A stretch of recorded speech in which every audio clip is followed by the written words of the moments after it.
Nomophobia, no mobile phobia. सध्या प्रत्येकाकडे smartphone आहे. व्हॉट्सॲप, फेसबुक, इंटरनेट फोनमध्ये सातत्याने आपण वापरत असतो. मोबाईलची आपल्याला इतकी सवय झालेली असते आणि आपण त्याच्यावर इतके अवलंबून असतो की मोबाईलसोबत नसेल किंवा खिशात नसेल तर आपल्याला चुकल्यासारखं वाटतं.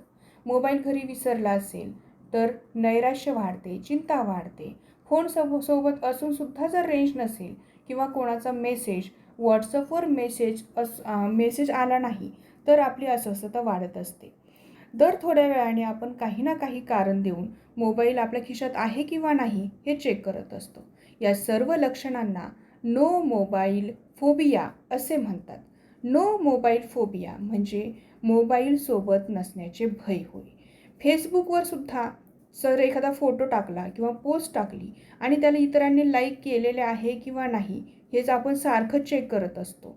मग ही जी भावना आहे तर त्या भावनेमुळं आपल्या मनामध्ये दुःख निर्माण होतं, भय निर्माण होतं. त्यामुळे निराशेच्या गर्तेत आजकाल बरेच युवक जे आहेत तर ते युवक अडकलेले आहेत असं आपल्याला दिसतं. तुम्हाला नो आहे का याचा विचार करा. सकाळी उठल्यापासून झोपेपर्यंत किती वेळ मोबाईलमध्ये जातो आपला याचा विचार करा. धन्यवाद.